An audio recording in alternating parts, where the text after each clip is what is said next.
Good evening, everyone. Can I please have a motion and a second to adjourn executive session and reconvene the public meeting? Motion. All in favor? Aye.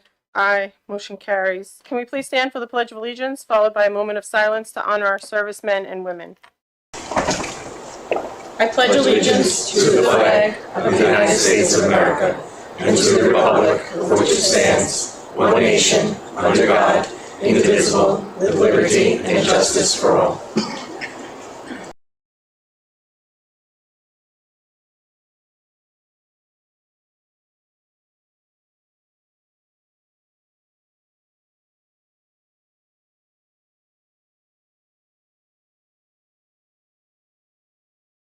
Thank you.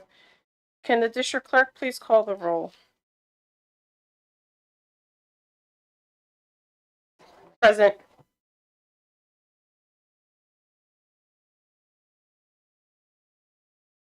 Present. Jacqueline D. Lorenzo, trustee. Present. Jacqueline Napolitano Forno, trustee. Present. Melissa Torre Grossa, trustee.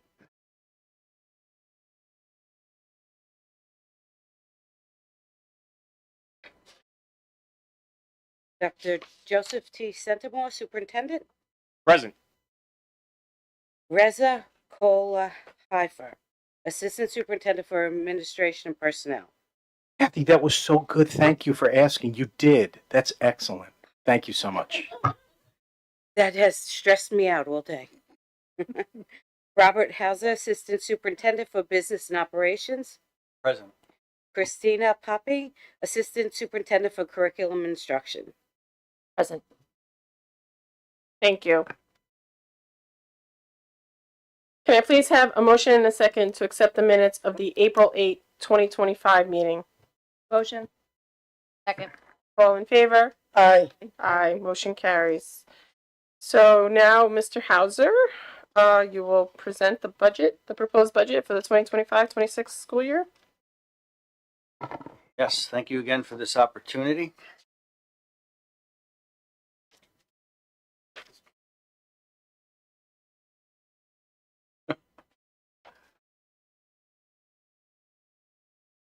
Been eagerly anticipating this.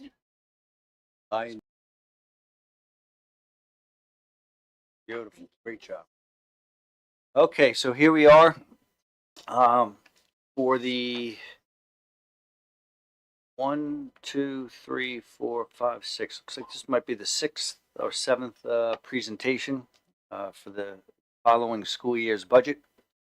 Tonight we're going to speak about final proposed, the proposed budget with the expenditures and the revenues. As I've done every meeting, I put up this calendar here and I highlighted where we are. Unfortunately, once again, I keep moving the line that says state legislative budget with our school aid final estimate. Unfortunately, we still do not have a final state aid estimate from the state legislature and the governor. Okay, but tonight the board will be hopefully the board will be adopting this proposed budget that I'm about to present here. Just want to go through those last two lines on the calendar just so everybody's aware. So May 13th, all right, will be the actual public budget hearing.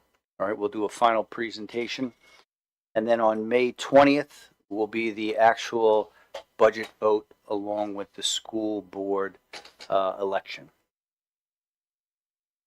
Okay, and for those of you in the audience, I see most of you have a copy, but there are extra copies. I put them on a few of the chairs. So this page right here is really the summary of the proposed budget. And if we work our way from the top down, up at the top, there's a line called the proposed expenditure budget. And if you carry that all the way over to the right in green to the 2025-26 proposed draft budget, you can see the total amount of the proposed expenditures, that $229,058,920. And if you carry that one more column over, you can see that that's a $6,485 what am I saying? $6,485,902 increase, which is 2.91% increase. Okay. The next a number of lines here are the proposed revenues to actually pay for the 229 million that we're going to propose as the budget and how to pay for that. So I'm going to go kind of fast through here. If anybody's got a question, just let me know. If we go down about halfway to that line that's highlighted in blue, amount to be raised by taxes, and you carry that all the way over to that green column, you'll see that $145,707,696 number. So that's the amount we are proposing to collect from the residents within the district and also commercial enterprises in the district to pay for this budget. You carry it one more column over, you can see it's a $1,933,428 increase, which translates into a 1.34% levy increase. Okay, the amount to be raised by taxes is also called the levy. That is the maximum amount that the New York State tax cap calculation allows for our districts. Okay, every district has a different can have a different amount. Okay, going just a little further down to the line in yellow, which is the difference for expenditures versus revenue. So we have balanced this budget, I'll say, so that the proposed expenditures and all of the revenues equal. So there's no difference between those two numbers, okay? And that's where, ideally, where we want to be. All right. Next line down is the assessed valuation. So that's what the town of Islip, the most recent number that we have, it's in green, 689,114,934. That's the most recent factual number that we have from the town for the total assessed valuation in the Connecticut School District. Okay, I've shown at the very bottom here what the estimated school taxes. These are not your total taxes, but your total school taxes. What they may be with the proposed budget being adopted with that assessed valuation. So, for example, if there's a home in the Connecticut School District that's assessed at $10,000, if you carry that all the way over to the green column, you would see that the school taxes are estimated to go up to $2,114.42. Carry it one more column over, that would be a $28.06 increase for the year, which translates into that 1.34%. That's that same number I highlighted a little higher up in blue. Okay, every home has a different assessed valuation. Many homes might have different exemptions, and it can be a number of exemptions, so it's very difficult to tell what the actual school taxes would be on a particular house. But we gave at least 5 different scenarios here. So if anyone wanted to take a look at their most recent tax bill, which you probably got in December, it would have that assessed value on there, and you can use that to estimate what your school taxes will be. But we're estimating right now that the taxes would increase about 1.34%. Let's go to the next slide. All right, so as I mentioned before, when I looked at showed you the calendar, we still don't know what the final state aid number is going to be. The legislature with the Assembly and the Senate and the governor are still back and forth trying to iron out a budget, even though the state fiscal year started April 1st. They have done several extenders to keep the state running, but unfortunately we don't know the final state aid. So in our case, if we talk about just foundation aid, which is one component of state aid, but it's the largest component. If the state legislature, along with the governor, were to grant us an extra 1%, which is what we are hearing, but we don't know that for a fact, that would translate into about $360,000, $311 for us. Okay. At this point, we had to balance the budget so that the board can adopt.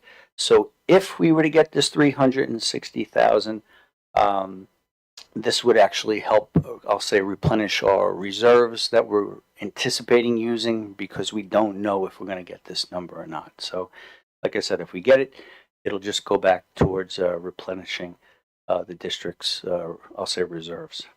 Okay. I put 2 notes up there. You know, since the 25-26 proposed budget must be adopted, any anticipated additional state aid approved would be applied back to the reserve. So that's just what I said. Okay. And then other potential sources of funding, which is something called prior year state aid. We're going to talk about that in the following slide. Would also help replenish our reserves. Oh, too fast. Okay. So as I just said, prior year's state aid claims. So our district, this is a summary right now, more or less in chronological order, of prior year's state aid claims that we have pending up at the state that have yet to be funded. We have recently heard that the top 2 yellow lines there, which are the oldest claims, are potentially going to be funded if the budget were to be approved by the state. So we're waiting to see that. But you can see the whole list here, especially one of them that's about $1.4 million is pretty significant. But these top 2 go back 13, 12 years that we still haven't received money from the state. Dr. Centimore, do you want to add anything? Yeah, I mean, so certainly our school district is not alone. I believe across New York State, in the amount of about $370 million, there are money is, prior aid is owed to a lot of school districts. So, if the state assembly and the state senate are successful in getting the ball rolling on these prior year, aids being realized, while the initial 2 that come out to be about $51,000 is not a huge amount when you're talking a $230 million budget. As you see in subsequent years, aid owed to the district, that would be extremely helpful. Again, we're not alone in this, and we haven't gotten a good reason why districts like ours haven't realized it yet. But this is in addition to hoping that the Assembly and the Senate are successful in getting that 1% or close to 1% additional foundation aid. This would be a really great thing, even if it's only $50,000 for next year. Just the fact that get that ball rolling again, because there's some significant money. When you're looking at, it's like your home finance, where you're looking at your expenses and your revenue in, and then you got that jar on the table, the little cookie jar that doesn't have cookies in it. Especially if it's in my house, because they don't last too long. It has, the piggy bank, the savings. And so when Mr. Hauser is talking about fund balance and various reserves, that's the savings account. That's the piggy bank. So school districts will tap into it. And ideally, when the books close, September-ish, you replenish as much of that as possible. But not always. This would be a tremendous help. So we appreciate the advocacy efforts of certainly our local senator and assembly people. And this would be a great thing, not just for this year's budget, in terms of the 25-26, but for the future as well. Thank you, Mr. Hauser. You're welcome. Okay, so to just emphasize a little bit more about our UPK, or our Universal Pre-Kindergarten Program. We mentioned at the last meeting that we were going to be expanding the program from 11 sections that currently have 190 students this year by 2 more sections to 13. All right, that will allow us to have a total of 226 pre-kindergarten students. Mr. Hauser, Yes. at the last board meeting, we had a board member question the funding and request to see if parents could be charged, at which time I stated that I believed we would lose funding. And you guys said that you would look into it. I recall that that was something told to me years ago when I was first on the board, when people wanted to, when UPK wasn't in the schools, when it was at the nursery schools. For instance, there was one by Cherokee that was on Motor Parkway that some of our children went to, and we weren't allowed to pay. You had to either pay the school directly and be a nursery school student, but UPK could not be charged. I said that last time, and I just wanted you to let the board know what the outcome was so that they understand it before they start trying to charge parents for something that we're supposed to fund with scope. Yes, so if the district were to charge parents for the pre-K program, we would be in jeopardy and we would lose the aid that's given to the district. Thank you. That's what I believed last week, and that's why I brought it up. Thank you. I actually had that on for board discussions. I know you brought it up now, because I had that same question, so thank you for that You're welcome. information. In a second. Nope, we're having a public comment right after this. All right, so another program, or actually 2 programs that we operate at the district and these programs are with the assistance of BOCES, whereas the UPK program is not. It's a separate organization called SCOPE. We actually operate a summer enrichment program, and we also operate an alternative high school. So we just want to put this information up there to let everyone know what the actual net cost is to the district for us to operate both of those programs. We continue to have conversations with BOCES. I believe that we have a conversation scheduled for tomorrow about especially the alternative high school to determine the scope of these programs and the cost as well. Yeah, so in terms of the alternative high school, we have to adopt a budget tonight. BOCES is concerned that on their end, it's operating at a loss. So we're still, discussing what this will look like, the scope and the cost. And if there is a cost adjustment, that would have to be offset by, or use of reserve or another funding source. But we have to adopt, and this is where what's in the budget based on, rollover, we understand, and they've been great partners. We understand their concern, and those conversations are ongoing. Dr. C, are you keeping, so the 41,000, the summer enrichment program is in the budget? Yes, and That's that's that's the net cost to the district. There's actually more budgeted for that. That's why, Ms. Hauser, you can just go back. That's why that has a designation. I saw of the it. asterisk, on the alternative, but I'm questioning the summer enrichment. Right, the summer enrichment is in the budget, and what's budgeted is actually a greater amount than that. But the net cost after we get aid, and there is with this program, there is a tuition component that is going up about 3% ish to about $650 every year. It goes up a little bit. Okay, just wanted to make sure you weren't cutting it, because I know that a board member brought this up at the last board meeting, and it was in jeopardy, and that shouldn't be in jeopardy because BOCES does so much for our kids, and we do have a component that they pay. Okay, I've also attached, and I don't feel we need to go through it right now, but just really for transparency purposes, there are 3 pages after this discussion page that are the snapshot of the budget sorted from the highest dollar increase down to actually the, I'll say, from the highest dollar increase all the way down to the highest decrease in the budget. So that's actually a 2-page document if anybody wants to see that.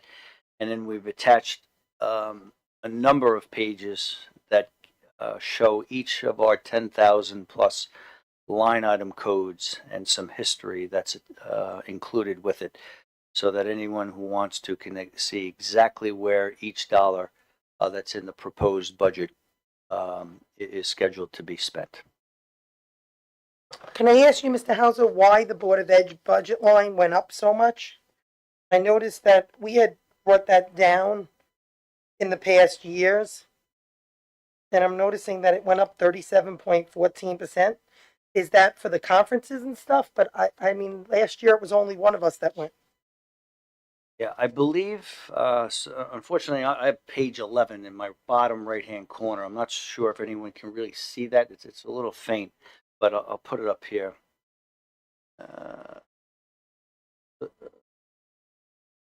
So Looks like this the is- BOCES line almost doubled. Yeah, so tripled, this, So actually. this is the line item where we've included the BOCES, the demographic, and the enrollment study. Okay, we're putting it under the Board of Ed. It's in it.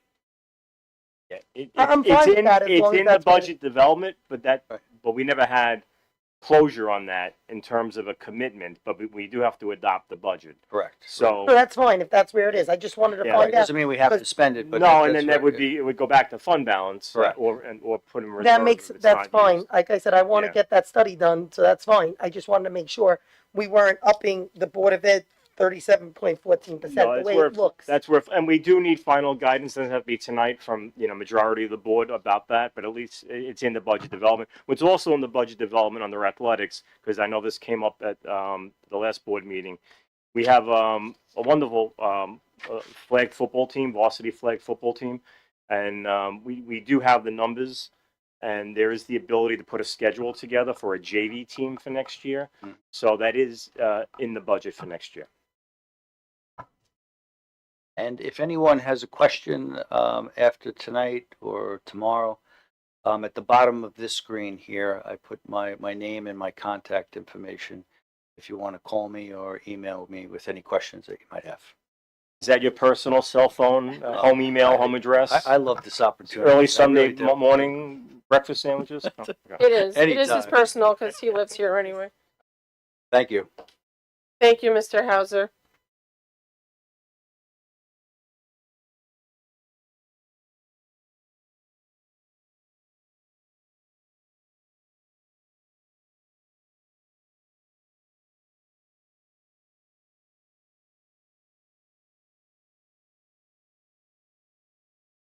I will now open the floor for the public comment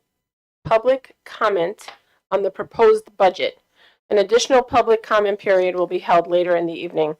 I will call individuals forward one at a time. Please wait for my acknowledgement before stepping to the podium. Any person wishing to address the board shall address the board president. Comments shall be kept as brief as possible. Each person will be limited to 3 minutes for one or more topics. Individual employees, parents, or children should not be identified by name, title, position, grade, or building. The use of foul language and threatening comments will not be tolerated, and the board will consider a recess until order is restored. In accordance with Policy 1230, public comment will not exceed 30 minutes. If there are additional persons wishing to speak, the board may consider a motion to extend the time. So this is for questions on the proposed budget. Number 1.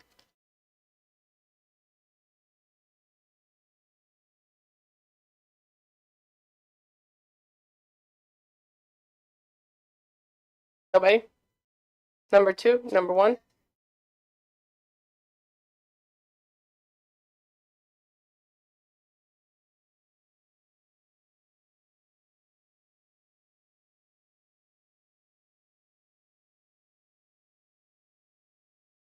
Last meeting I asked about federal funding, and Mr. Hauser sent me the auditor's report that ended June 30th, 2024. And in that report, there was 3.5 million in COVID funds, which is more than half of what we receive from the Department of Education. So it doesn't say, though, in that auditor's report what those funds are used for. So my question is, we've heard a few times that the COVID funds will go away at some point. When is it going away? What does that money pay for?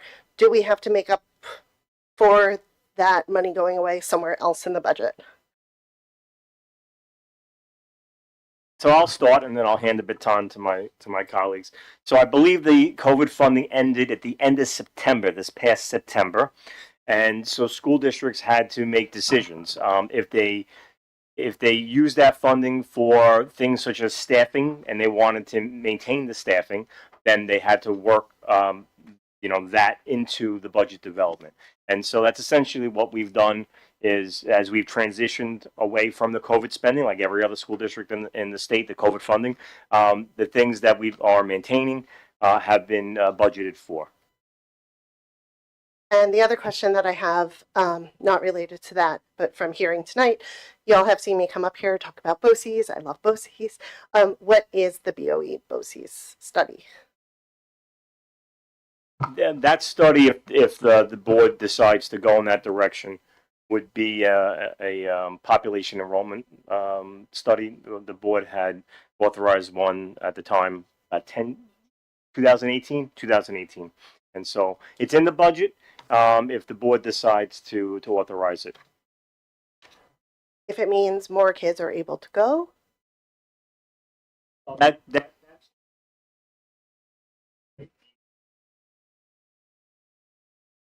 Thank you. Obviously, we know our current K through 12 and the 12th grade is, they're graduating soon.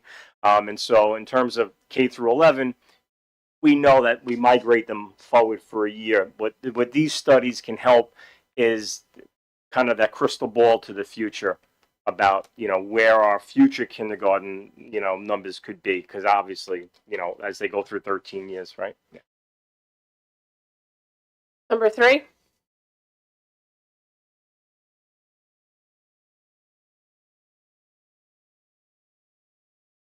So, I don't know if I should direct it to you, Mr. Hauser.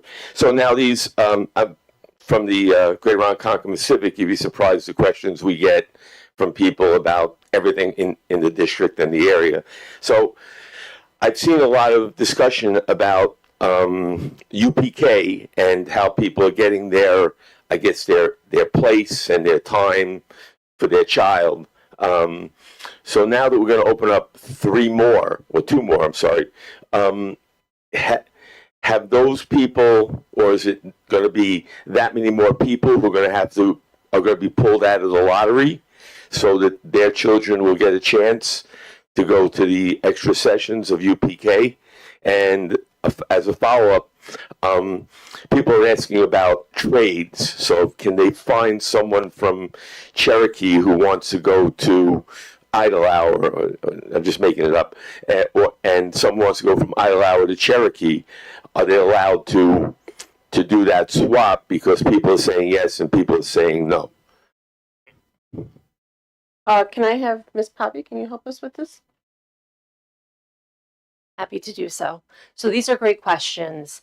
And to answer your first question, the UPK lottery is pulled from every applicant who submitted their completed UPK application by the application deadline.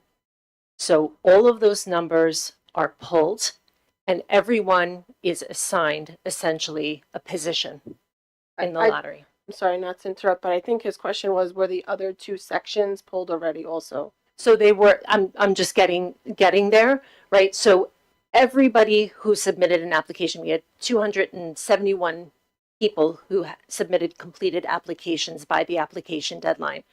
We pulled 271 positions, and we've filled those positions according to the number of seats that are available, right? So we have 226 seats that are available, and the people who are number 227 and beyond have a position on a waiting list. So it was all one draw, and we've been able to accommodate those 2 extra sections without doing a separate drawing, so to speak. Does that make sense? That makes a lot of sense. I just didn't know if whether we pulled for the first 11 sessions and then we have to pull again, but having everyone pulled, because some people may decide not to, and then we move people up from the waiting list. Makes sense. That's right. And then to answer your second question, my office doesn't accommodate any swaps, I'll call them, for placement. But I do understand that there is a location somewhere out there in social media land where individuals find one another and they perhaps agree to trade their designated placements. When that happens, those two individuals contact my office and will honor the swap. But it has to be mutual on both sides, and it's not something that we coordinate internally. That practice started a couple of years ago, and I understand, although I don't have a view into it or a lens to see what that looks like, I do understand that it's occurring over a social media outlet. Great. I just wanted to know because people are asking, and social media is rough because some people say no, you can't do it. Some people say there's a way to do it. So now, at least, if they're listening, they have a feel for what they can at least try and do. Thank you. Good. Thank you. Thank you. Can I actually ask you a question about that? Because in social media land, just for anybody listening for clarification, is if somebody says, I got a spot in Idle Hour UPK, right? But like, I'm actually just going to send my kid to somewhere completely different. So there's not actually a swap. Are people allowed to selectively give a space to someone, their neighbor? They know their neighbor wants a spot in that school. That's an excellent question. So what happens in that instance is that we've asked every person who was awarded a spot or a placement to confirm their placement, to confirm or accept their placement. If someone is not interested in holding on to the placement that they achieved through the lottery, they're notifying my office, but they're not swapping, essentially, because they're not going into a separate placement within our UPK program. So it's a confirmation or a denial of their spot, and that's communicated to my office. And I believe that that's communicated to every lottery participant in the initial communication that went home following that lottery. But like my question being, if I'm going to decline the spot, can I, because I believe the situation I'm remembering, the person had accepted and confirmed, changed their mind. So now they were going to say they don't want to, but like somebody commented and was like, oh, I want to go to that one. Could that person who's now going to decline call and say, my neighbor, John Smith, really did want a spot in that and is on the waiting list? Whatever it is, can he have it? So the declination would then be accomplished in order of the waiting list, right? So we would go to the number one spot in the waiting list, whomever has that position, and offer the declined spot to that individual rather than swapping it out with a relative or a friend or acquaintance, to your point. Thank you. Ms. Poppy, thank you. Number 4. 5. Any more budget questions? Great. I'm sorry? Right, Okay. they want to know if there's going to be a public comment Yes, now. like there there's normally another is. public comment at the end. Right, so usually we have a public comment now. Are we going to have that? Right, no, it's after. But we're not. This is for the, no, because this is just the budget adoption. It's not like a regular meeting. Okay. Yeah, so there will be another public comment, but at the end. So any more on the budget? All right. May I please have a motion and a second to approve the budget as submitted? Motion. Second. All in favor? Aye. Aye. Aye. Motion carries. Can I please have a motion and a second to approve the instructional and non-instructional personnel listings as submitted? Motion. Second. All in favor? Aye. Aye. Motion carries. Can I please have a motion and a second to approve consent agenda items 2 through 5? Motion.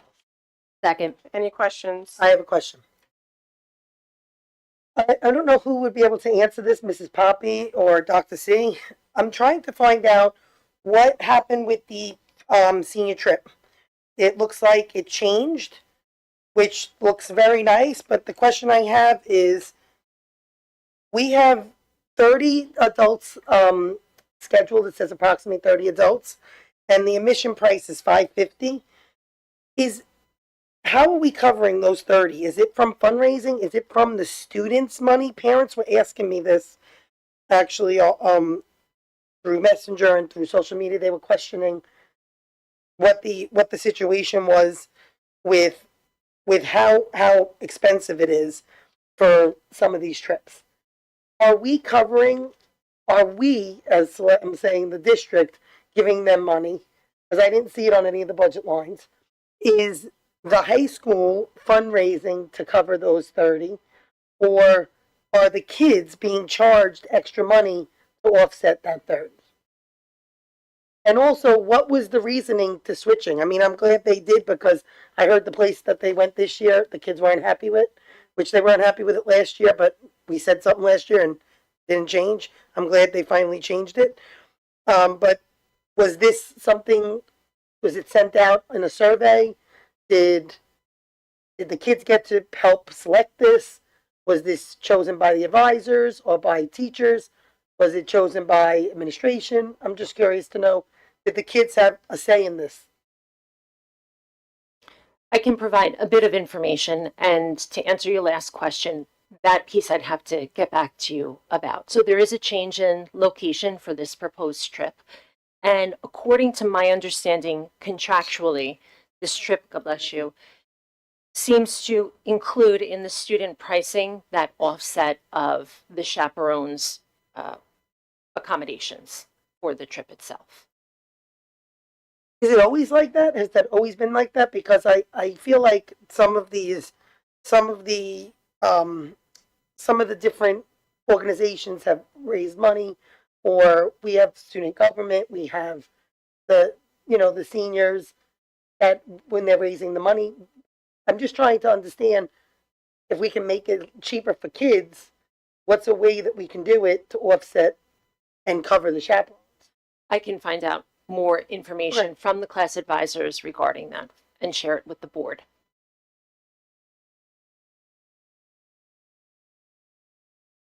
Any other questions?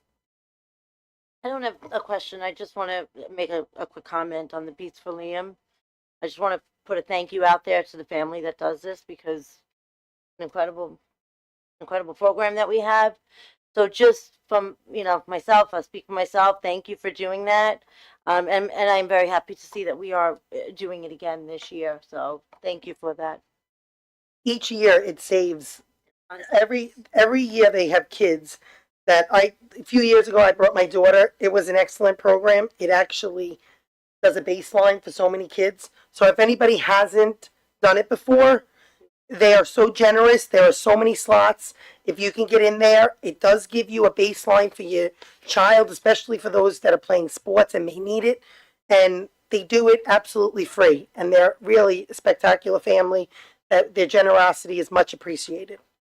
It's very easy to do. They have it set up so well, one station to the next, cardiologist at the end. It really is incredible, very easy to do. And I personally recommend everybody, especially if your child's in sports, definitely take advantage of this.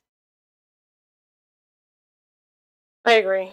I think it's really important. I myself take my kids to a cardiologist just because you can never be too safe.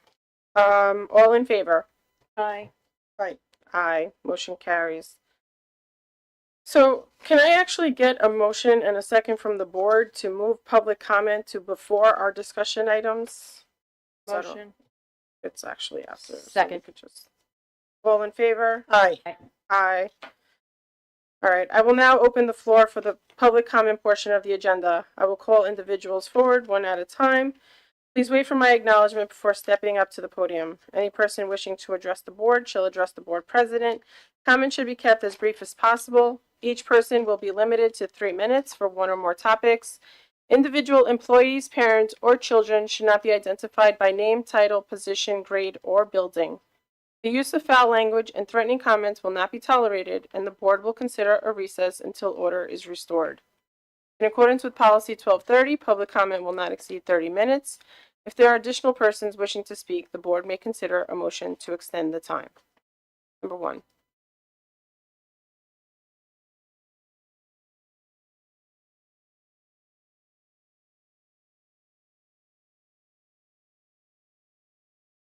Thank you. Good evening. My name is Michael Abraham. I'm a junior at Connecticut High School. And recently I proposed earlier in, I believe it was like January, February, I had submitted a proposal to start an engineering club at Connecticut High School. I was told in I think mid-April, right before break, I went in to ask for a status update, and they told me that because of budgetary constraints, no clubs were passed, including the engineering club. But I just want to share with you guys my thoughts and ideas for it because I think it is something that could be very beneficial for the school. Would you mind if I have 10 copies here? Could I pass them out? I would love that. Thank you very much. You know, you want to give it to me and I'll hand them out Sure, while you thank you. speak? Yep.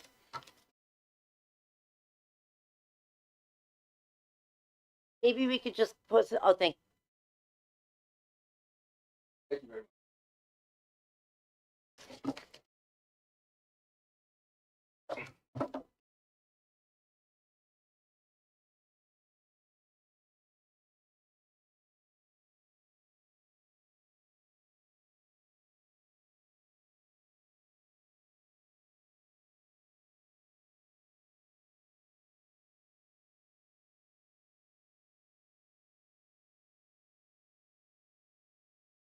All right. So yeah, I tried to be as comprehensive as possible with that. I address funding, what expenses we have, how we'd raise money, our plans, why it's important. I want to talk about particularly the finances. I didn't really have very many expenses for the club, at least not anything that was very expected. My plan is to do a lot of labs for the club to kind of have kids be able to get hands-on experience and really develop the skills through doing, not just learning or hearing. So we would need some sort of materials, but I don't expect that to be very expensive. I think I estimated about $200 on there, but I can't imagine it would be much more than that. We would like to use resources that we already have access to. So, for example, in any sort of like programming activity, we have access to OYO class already. All students have accounts on that. In some of the computer science classes at the high school, I've used Tinkercad, and that's a designing software to kind of create things. And then we have the 3D printer at the high school that I think could be a very useful resource. Additionally, I did some brainstorming, and I talked with Mrs. Berger about what we could do to raise funds. And one of the ideas that we came up with was sort of like a camp over some sort of break or maybe over summer, just like a quick 1, maybe 2-day thing where we would have younger students, elementary, middle school students come in, pay a small fee, maybe $10, $15. They would come, and then we'd have student volunteers who would lead them through a lab that would help them develop these skills early and gain interest in STEM, additionally raising funds for the club. So we think that would be a great way to not only get funding for the club, but also promote interest at a younger age to kind of funnel them into this field. I know personally a lot of myself and my friends are very interested in engineering, computer science, STEM, any STEM field really, and they would be very interested in this club. As a part of submitting the proposal, I had to collect signatures. The required amount was 50, which we crushed. You know, we surpassed it, and it didn't take very long. So I think there would be a lot of kids who would be interested in this, and I think it would be very beneficial to not only students now, but students 10, 20 years from now. Thank you. Michael, First of all, I just want to say, this is amazing. Thank you very You much. are amazing. This is up my alley. You two should be so proud. Thank you. He is awesome. Thank you very much. I don't understand why this club wouldn't pass. Like, you've done more work than I've seen anybody do. Like this, Thank you very much. this is great. I would love to see this club take off. I thought we had an email, so I was under the assumption, that's why when you got up and handed this to us, that this was already gonna be passed. Because we spoke about it, right, on email, I sent it.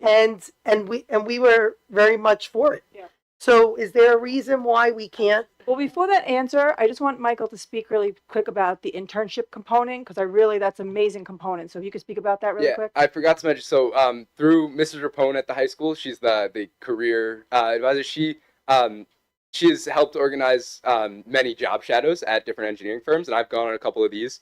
And at them, I've spoken to different industry professionals, and they said that they would be happy to come in and speak to students.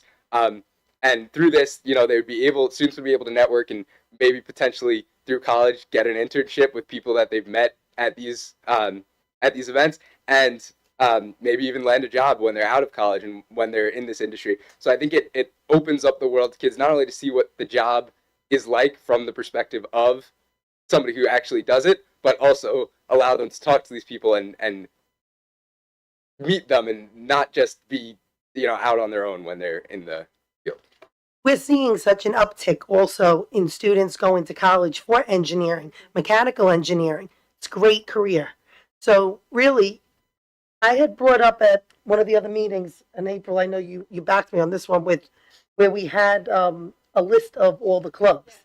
And I said that we have so many clubs that a few years ago, like 2 years ago, a year and a half, we actually, I want to say it was at one of the middle schools, we did computer science and we put it with another one, right? Because there weren't enough kids. So why can't we look at the clubs, see what's going on? Because I got to be honest with you, I cannot stand when parents call me and say, hey, Jackie, my kid went to a club. They signed in for 10 minutes and they left. And I said, well, how many kids were there? And they said, oh, 2. Or, it's great that we have all these clubs, but why don't we start going through them and making sure that we have kids that are interested in them? And not to say if you only have 2 kids, we shouldn't have it, because there are some kids that maybe this is the only thing that they're really interested in. But why not put them together? Things that are closely attached, why not merge them? So first, Michael, great job. All right, and everybody loves engineering and STEAM. So when we received that inquiry right before the holiday break, Ms. Poppy, because the high school does have a club request process. All right, and so Ms. Poppy reached out to the high school to inquire about this, but also what other clubs were being requested, and that same question in terms of how's the attendance been on some of the other clubs. Is there an opportunity, not necessarily maybe with this one, but to consolidate, because we have done some of that. And so, me take the baton and pass it to Ms. Poppy, and she'll give you an update from there. I can give a little bit of information about what is currently running at the high school now. So currently the high school has 40 different clubs that are active. And I do have average attendance numbers to share with the Board of Education. Between last year and this year, a total of 8 clubs, including Michael's Engineering Club proposal, have been submitted and proposed and submitted to high school administration.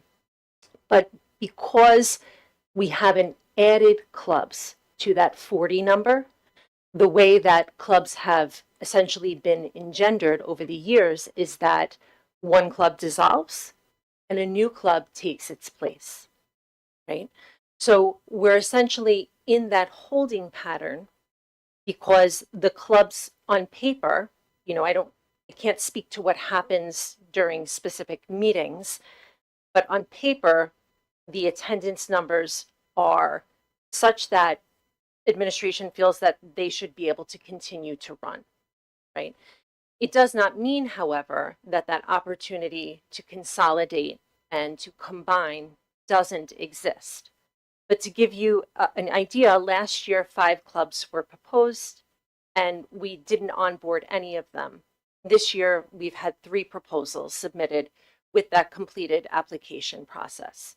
So there are 8 clubs in a queue, so to speak, but no room to run them unless we get Can creative. you bring those 8 forward, and after you bring them forward to the board, and also bring forward the 40 and show us, we did this in the past, like an audit of what clubs, I want to say it was like a year and a half ago. It was a year ago, and we actually took clubs away. So I'm a little surprised right now that you're telling me we're at capacity due to the fact that we went through that entire list.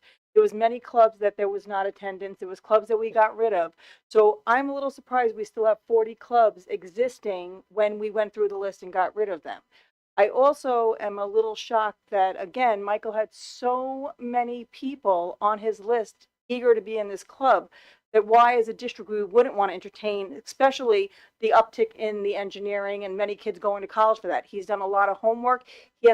I know many clubs that don't even have all these resources and things that he has already prepared, the labs and things like that, that why wouldn't we want to entertain this? Here's my question. Why do we have to cap it at 40? I was just gonna ask that same thing. Why are we capping Like, it at why? 40? I don't understand. Why can't we have 41 or 48? So the clubs are built into, there is a budgetary consideration for advisors, right? And so there's a component to it that is static in that regard. But we have not planned to increase the number of clubs overall. That would be a process in and of itself. So we haven't engaged in that type of planning. It's not to say that it couldn't happen. And Michael, I certainly don't want to disparage your process, your interest, your investment, and your passion within your proposal here. I certainly commend it. I'm just trying to give the background. I don't want anything to be misconstrued. So about from our perspective, and again, if you're talking a couple of weeks at the central office level with a holiday in between, it wasn't about one club. This is an outstanding proposal. It was looking at, from last year to this year, a total of 8 that have been requested. We still haven't gotten the final state aid number. So certainly, if we're talking about one club or 2 clubs, being able to, we already have an adopted amount, being able to, work that out. But, when you start talking about 6, 7, 8 clubs at this point, and there is a process, and we don't look to micromanage, that the high school does have a pretty thorough process about vetting, as do the other buildings, vetting a club request. The topic is outstanding. The proposal is outstanding. Your presentation today was outstanding. I want to know what the, Yes, you have to follow the order. I want to know what the actual, I want to know what the actual number of students. Can you bring us, because this is not micromanaging, asking for an audit, a full audit. We did it once before where all of the, and I know we don't always get it, which is the sign-in sheets. Because I would love to see them, because I would love to see how many kids are actually interested in some of these clubs. We have 40 clubs. How many kids are showing up to these clubs? Right, and Consistently. no one answered the question that I know for sure we went through these. I mean, this was something that I cared about. So, and I had feedback from other staff members and advisors on this when we went through it. So no one ever answered the question of how we have full capacity of 40 when we last year got rid of some of the clubs. So I'm a little surprised we're there. Right, exactly. He actually merged. I remember specifically the computer science. Computer science became something else, correct? It was no, but there was one specifically. It was a computer science and some other computer, and we put them together. We have the programming club. I'm a member. Yeah, they can. There's definitely some that we merged. I just want to ask a and it made question. more sense. When you go on the district website, go to the high school, go to the clubs. There's 46 listed as of October 8th, 2024. So, well, that's right, but but at some point we listed 46 when we had a cap of 40. So somebody went on and added and didn't take off if that's the case. That's where it gets misleading and confusing. The ones that were eliminated going into the start of the school year, they're not on there on that. So actually, Mr. Kologifar and I were just having a sidebar conversation. I think some of those were middle school clubs. Yes, Certainly. they were. Some were. Some yes. were middle school clubs and some were high school clubs. Right. But we would have to go back to comb through and see, which were middle school, which were high school, how it panned out. I actually still have the list on my desk at work because I remember going through Great. it. Me too. So that's great. And I've been given the information for 40 clubs worth of attendance. So I'm just sharing with you what I've gathered. So whether that is an older list that's on the website that contains those older names that we've consolidated, I'm not sure. I'd have to do a cross-reference here. Michael, what we can say is I think we're all going to continue to fight for you. Thank you. So it might take a little bit longer, but we're all going to continue to support you. I just wanted to add one quick thing. So with the budget issues, I don't know what other clubs have been proposed. And not to say that one club is more important than another, but I just think that this specifically, not only is it for kids' enjoyment, but I think it could pay dividends in the sense that it would really just increase interest in academics. It would not. It's not just like oh yeah, I do it for fun. It would be something that it would help kids just become more interested in things that would promote learning and problem solving and creative thinking. And yeah, I have to tell you that I hope that we get it done in time for you to be a part of it. You did so much work for it, and I saw at the last page that you graduate next year. So congratulations on that, moving up. And also, I hope that we do bring it in for next year because you did a lot of work here, and I'm sure the other students did too. Maybe there's a way for us to merge some other clubs that don't get as well of attendance and maybe kids aren't as interested in, and maybe we can bring in some new innovative ones like this that will bring help with future career jobs, and we'll get you guys on board with being able to do more job shadowing and learning. Really great presentation. Thank you, Michael. And like April said, we will continue to fight for you and the other clubs. Number 2. Number 3. 4. Okay. Oh. Nope, you're 4. Something that that I hadn't heard of before that someone had mentioned to me. Can you tell me what the Serenity Space is at Boston, I believe? I'm gonna let you go through your comment and then we'll circle back. Is that your only question, Well, or I was curious to know what it is. Something about stress relief or something, and who was running that? Is it YFS? Are these children that should be in with the YFS workers, or is this kind of like a club, or what exactly it is? Do the parents, would they then know if your child was sent there? I just had never heard of anything more about it than it was somewhere for the stressed out children to go. Would that be so in elementary? so thank you for bringing that up. I'm not sure. We'll defer to Dr. Centimore.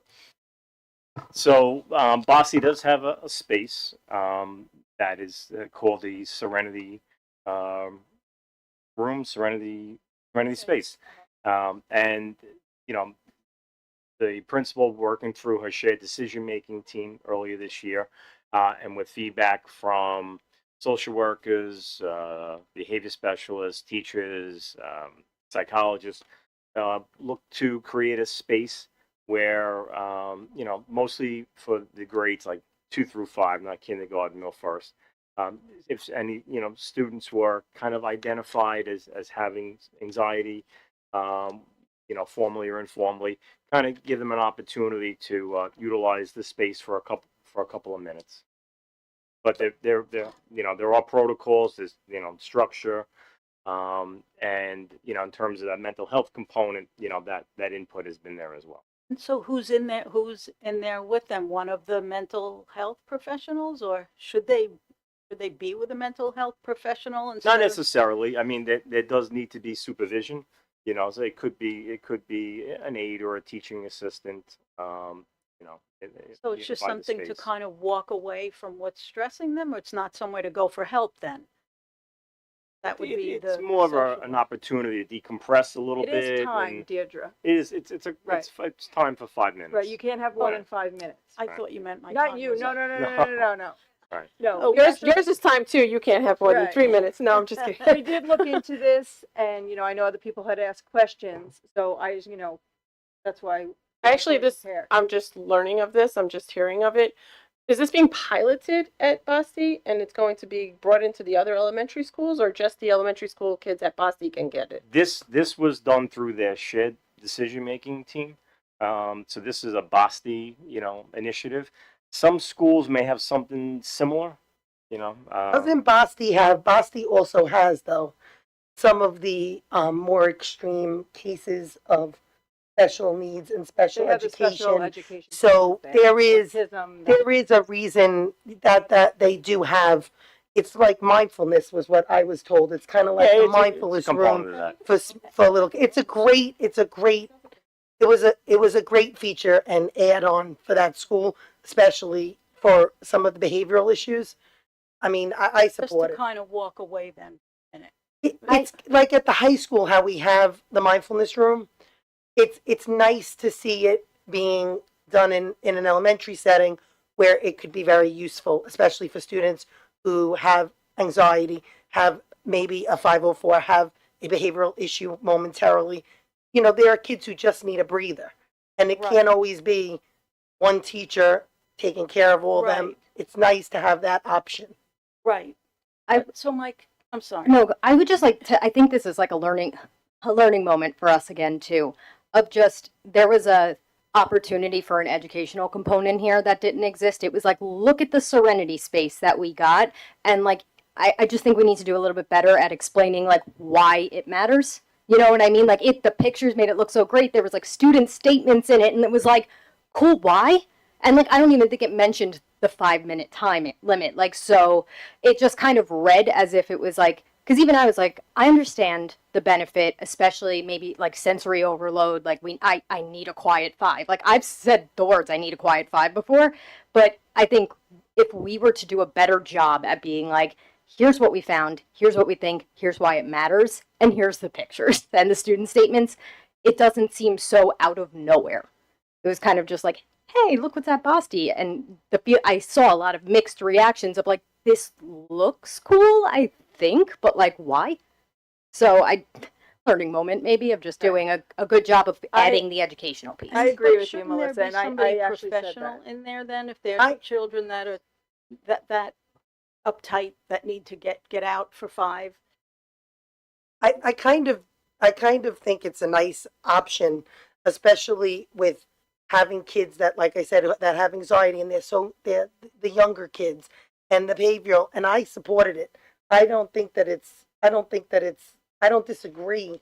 No, I just think it should have been explained better because it went on social media, and I don't think we represented it. And I'm not sure. No, who but I posted think that, but Basti we didn't represented it correctly. I think that No, I said we, like in the social media land. Whoever put it out, they put it out before we did, and explaining it. Like Melissa said, there's a lot of questions left open, so I understand why the community is asking. And to respond to what you're saying about shouldn't it be like a social worker or therapist, I think for ideally, right, in a perfect world, the social worker, the elementary school social worker is like readily available to be the one there, but not everyone's like anxiety, I would say, is going to rise to the level of like needing now like talk back and forth. And I know there's a lot of red tape when it comes to minors with somebody providing mental health services. So in theory, they can't just like also approach a child and start having this conversation if there's not already existing parental consent to do that and things like that.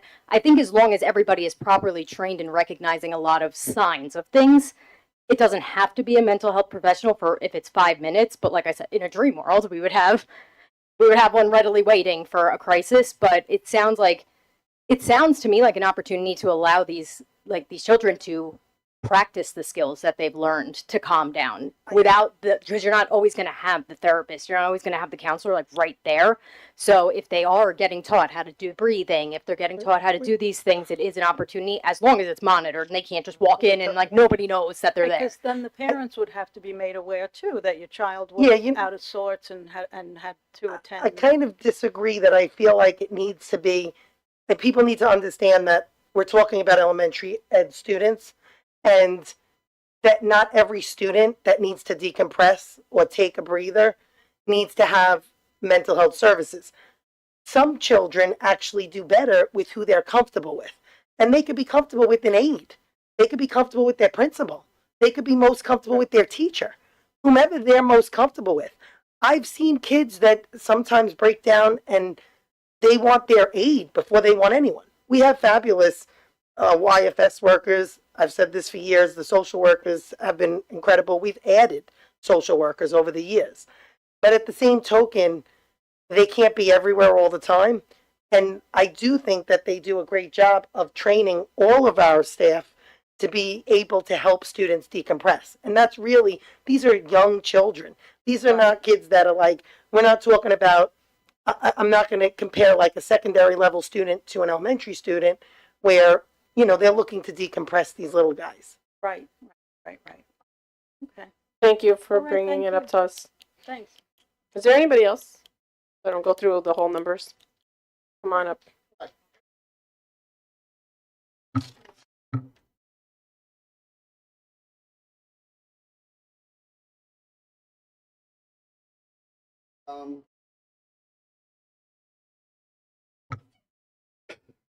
Bless you. All right. I'll give you a little bit of my background, and you'll understand at the very end why. I'm Lieutenant William Gleason, retired, FDNY. I'm a 1979 graduate of the high school. Before member of Bohemia Fire Department, U.S. Air Force. I'm honorably discharged. Was in FDNY. Incident command trained. Hazardous material technician. With the Society of American Magicians. I sit on the National Council. I'm the Heroism and Patriot chairman. I wrote it all down on this. I'll give you another copy. I'm an extraordinary minister. I'm a Boy Scout leader. I've testified in both the House and the Senate for the 9/11 healthcare bills, and I've run a foundation for 9/11 rescuers from 2005 through 2018. I got the World Trade Center Rescuer. I've got the Kirby Malcolm Award for heroism, the 2 excellent duty medals. I have 4 vice presidential citations from the department, numerous pre-hospital saves, like 28. I got numerous commendations. I have the Queensborough President's Award for Community Service, American Legion Community Service Award, Mount Sinai Hospital, FDNY EMS Person of the Year Award, Society of American Magicians Heroism and Patriot Award, and I received knighthood from the Philippine government and Knights of Rizal this past December. So I listened to the news today. I was also invited back by one of your board members. So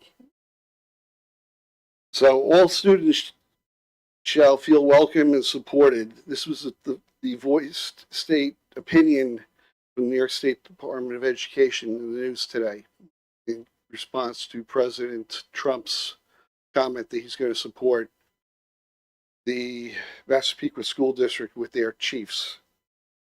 The state policy, by taking away a symbol that was created by veterans to honor veterans, the Thunderbird, dishonors all veterans and members of the military, and any student that is attending the high school who's going into the military, removing a mascot that was established to honor veterans, is publicly doing the opposite and showing that the school, and more importantly, the state of New York's Department of Education and New York State court system does not support students going into the military, and they are not welcome in the school.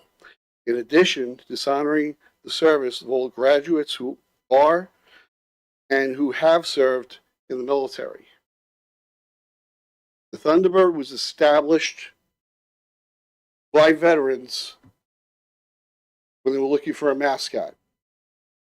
That was relayed to me and to many others because we've been speaking to a lot of other graduates who are veterans. Five of us, my family out of 7, have served. We did the Army, Marine Corps, Air Force, and Coast Guard. And we've spoken to other veterans, and a lot of guys and women that served prior to 1984, which was when my youngest brother graduated, all got the same story from the teachers at the high school. So we don't know who started the rumor or that it was a Indian symbol, but it wasn't. It was a symbol to honor veterans. That's where that came, the Thunderbird came from, the T-Bird. The reason they wore a Connect What jersey was to cover up the Air Force Academy thing that was on his chest. So today I got diagnosed with leukemia, and I get bone marrow tests when your board meets again. So probably not going to see me for quite a while. I want to thank you for sharing with us. I'm very sorry about your diagnosis. I wish you all the best. I hope that, there's good prognosis ahead of you. And thank you for Fight it. 100%. You will fight it. Yep. Wishing you all the best. Thank you for speaking and sharing. Okay. But please, keep the Thunderbird. It, send him, let her to Trump. Let him fight the fight too. But it was there for veterans. That's where it came from. And guys like me, unfortunately, we, as you know from the news, 50-50 chance. Trade Center is not very nice to us. Thank you. Thank you, sir. Thank you for your service.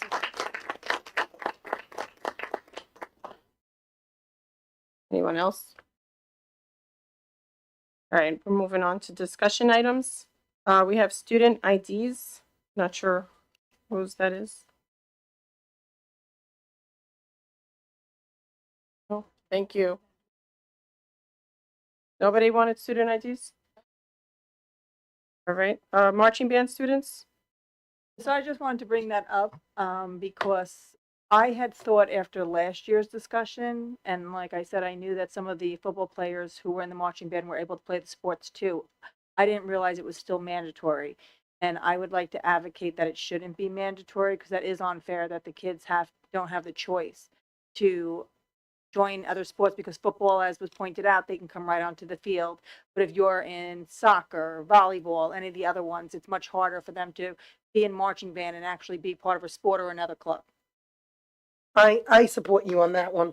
I absolutely have said over the years, I understand both sides because I've heard through the years that the reason that it had to be mandatory was because what I was told a few years ago when I advocated for the same thing, that it was mandatory because most wouldn't do marching bands if they weren't forced to as part of the curriculum and part of what they needed to get the credit. I don't agree with it. I wish we had more students that wanted to do it, and we would be able to say this half is our marching band and this half is our band for when we have concerts, a concert band or something like that. I don't know if there's something we're able to do where we can have a concert band or something like that, but it would be something that I would be willing to explore. Me too. I would support both of you on that. I was actually. Oh, I'm sorry, Christina. Did take an opportunity based upon the conversation during our last board meeting to connect with Mr. Malafronte, just to collect some of his feedback regarding our existing program. And he gave me a lot of information to share, which about our programs from grade 3 on, but I'll focus specifically at the high school level because it seems to be really a high school conversation.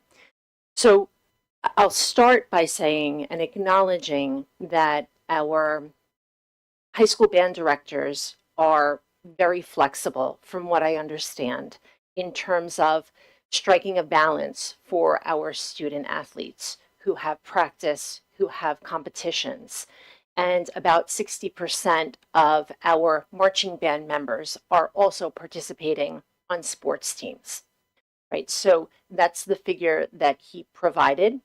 And that flexibility is really annual. And I think that should there be, and I'm sure there has been, but should there be continued concerns about a student's participation in our athletic program as well as marching band, I think that those parents or guardians should certainly start with speaking with our band directors, Mr. Malafronte is open to a conversation, and they will exercise the best amount of flexibility that they're able to in order to accommodate both. The concern here really is about the connectedness of the marching band, right? So it appears that when you provide the option, the marching band aspect falls out because students have other obligations, right? And those take precedence, and so you end up with a showing that does not a marching band make. He provided me with some of the parades and festivals that our band participates in because of its size, and many of them require a certain number of participants in order to qualify to You know, I just want to point out that as a public school, being a part of a sport or a club, any extracurricular, is a choice. We have one thing in our school that is not a choice and is mandatory. I think that is unfair. And although it is great to participate in all these different competitions or different, marching things, shouldn't it be the students who make the decision if they want to? Just because we as a school like that we're at these events, do we have to be at these events? And it really should be the students' choice that they weren't forced into something that they didn't want to participate in. and I can certainly appreciate that. I think I want to bring light to the idea of what the potential loss is for the district if we move in that direction. I really think we need to say that this is an extracurricular, and why is our only one extracurricular that is mandatory? I don't know why we never explored that before. Why do we have only one mandatory one? That is very unfair to those children who are part of that music, community that most of them enjoy. And the woman who spoke, all of her kids were part of the music community. It really should be a choice. And if we have a smaller program because of the choice, then so be it. But it's a student's choice what they want to participate in. April, I agree with you to a point, but then I do see the other side, which is what about the kid that isn't in anything else, is only in marching band? And there are children who love the marching band. I've seen it myself. No, I understand that, but what I think she's saying is if we wither it down to 10 kids, there's no more marching band. So I do feel that there is some piece of it. I would like to see more flexibility maybe, where there are students who maybe don't want to do the marching band. Can we ask why? What is it that they don't like? I know from my own child who did it 1 year, they didn't like the uniform. I mean, that's what they told me. I said, all right, like maybe down the road when you guys do uniforms, maybe the kids could have more say in it. Maybe we could look for, and again, I think they're beautiful uniforms, but I'm just saying from a child's point of view, maybe that's something to look at going forward. Maybe there's something we can do as a district to make it more appealing. I do feel like I see both sides. I don't want to see us lose marching band because there are some students who are not athletically inclined, and that's okay. And there are some students that don't want to be in a club. There are some students that are just music kids. They love it. And I don't think it's right to take that away from them. If we do something this drastic, we just need to know, again, I'm for allowing kids to have a concert band. Can we make something else and still have marching band? But what I'm saying to you is I see both sides. I just would hate to see it dwindle down to nothing. And then those children that love marching band or just love music and that's all they have. These are kids that go home and have nothing else going on. I do not want to get rid of marching band. I'd like to make that clear because I know social media has this event and goes insane. I do not want to get rid of marching band. But I understand what you're saying, April, and I'm not saying intentionally, but what I'm saying is that potentially could be what happens. That's what I think Mrs. Poppy's saying. Like, we need to see both sides. We need to say, yes, I want to advocate for students to be able to make a choice. But at the same token, what do we do about the kids that we're leaving out there? There's always somebody who gets hurt in these kind of decisions. And you got to look at it from that standpoint is there are so many kids who love music but do not want to march. But then I see them march and they look phenomenal and they're having fun. I went to Philadelphia. I went and watched the kids and cheered them on. So, I mean, it is spectacular to see. They are an incredible marching band. I just wish there was a way for us to accommodate all. And I know that's not always something we can do. So I have a question. Yes, I am interested because I know you were in the middle of telling us the loss, and I do want to hear that side of it because I do see the both sides of it. You don't want to force children if to say, well, if you're gonna want to be in band, you got to do it. But at the same time, there are these programs like the I think we do. I don't know if we still do it at Hofstra, but there's the festival that we always did every year. Those are the I was myself was I wasn't in the band, but I was on Kickline, and I tell you that was one of the best things ever. All of these events that I did, being a part of the marching band through that Philadelphia parade, whatever I did when I was in high school, I want to know what you are about to say. So I would like you to continue telling us what the loss would be if we do go that route. I think the board does. It is important for the board to see every single angle of this conversation.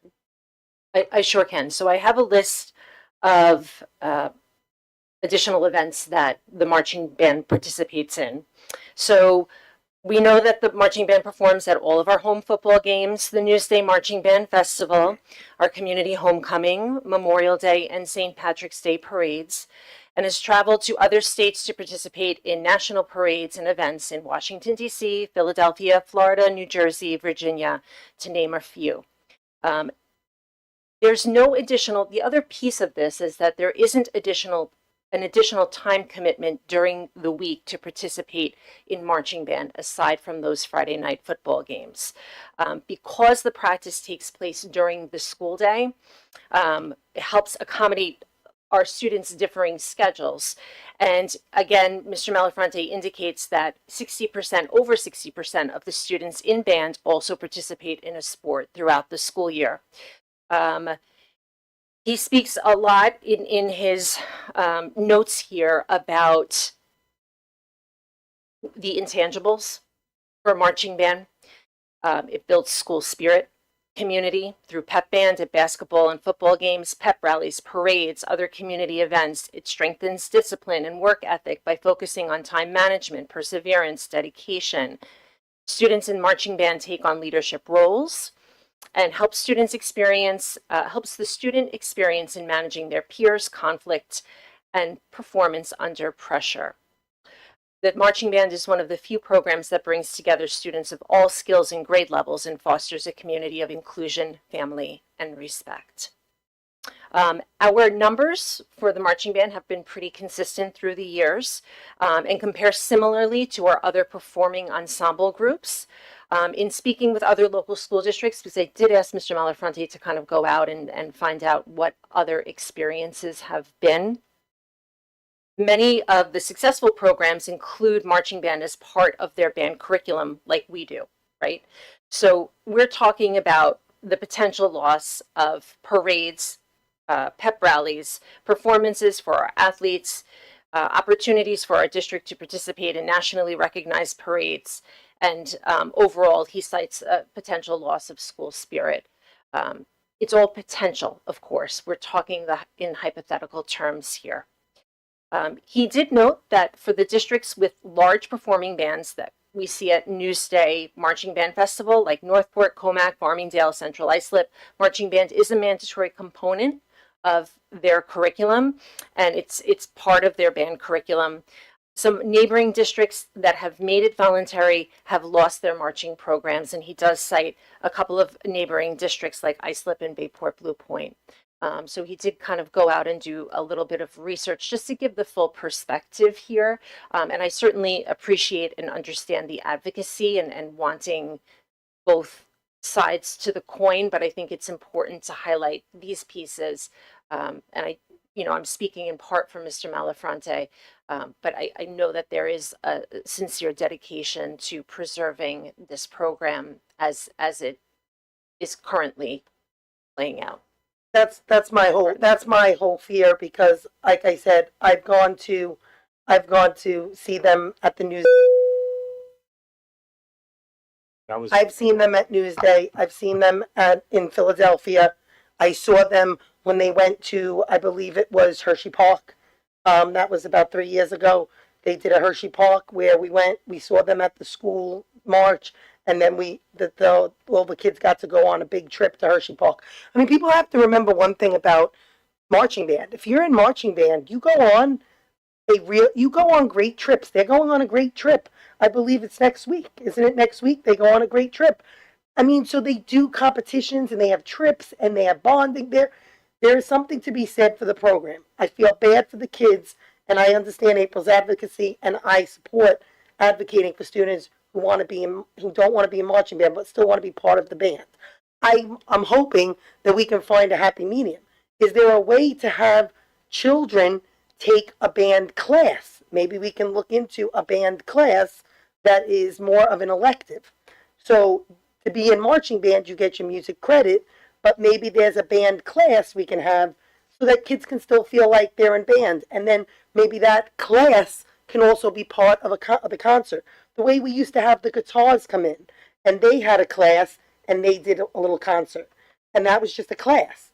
So I'm just saying I don't want to see us lose marching bands, because I've seen both sides. As a parent of somebody who's done marching band, it's a spectacular and really such a nice program. The advisors and teachers are phenomenal.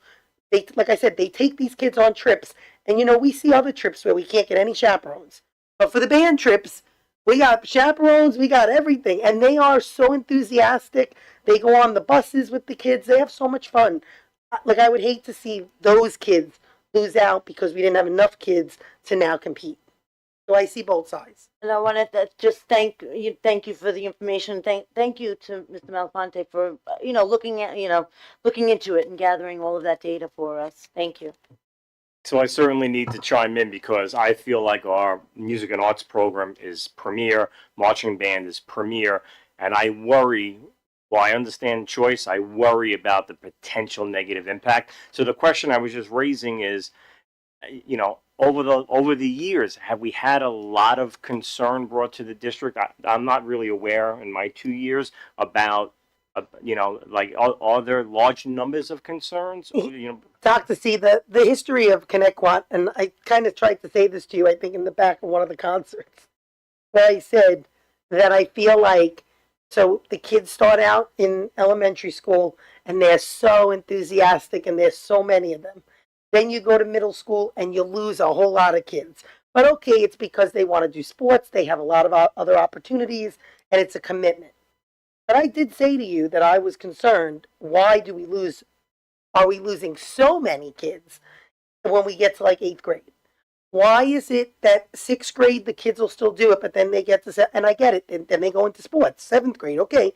But the downward spiral starts actually in 8th grade. If you look at the numbers, we did it a couple years ago. So in 8th grade, kids are like, forget it, I don't want to do this. Why? I ask that question, and I've asked it before, and I know people get annoyed at me for saying this, but there's got to be some issue there. We need to find it, because then they go into 9th grade, and the numbers dwindle even more. So now, even if, again, I want kids to have the opportunity, choice to be able to play, but maybe we can find a happy medium where we have an elective that's music that they like, that they can be a part of, but not be part of the marching band. But the marching band should be still the one where they get their credit. So if you want the music credit to go towards your diploma, that would still enforce them having to be in marching band. Maybe you could have both. I mean, I'm just throwing it out there. Obviously, the music teachers and advisors would know better. Is there something we could do so that we can give kids the opportunity to still play, if they want to still play, and the kids that march still would have to have that mandatory piece, but they are the ones who get the credit then, the course credit. You know what I'm saying? So that year in 9th grade, you have a choice. You either take art or music. Well, maybe you make an elective where this is just a choice elective, but you don't get the piece of credit that goes along with being in marching band.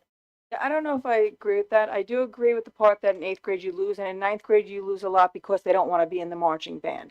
I have, through the years, numerous kids, and they are in the band, complain that they're in the marching band. So there are numerous complaints that it's mandatory. But but I do agree that we lose already in in the middle school before, and then ninth grade is just even more of a, drop. That I think we wouldn't lose as many if we didn't have that mandatory component, and that if they wanted to take that as a credit, that fine. But if they don't, I don't know, because a lot of kids want to pursue music, and No, because it's we right. make it mandatory, they lose out on that opportunity also. So I have to concur. I mean, speaking from my own experience, my kids were excellent jazz players. Like, I loved hearing them play.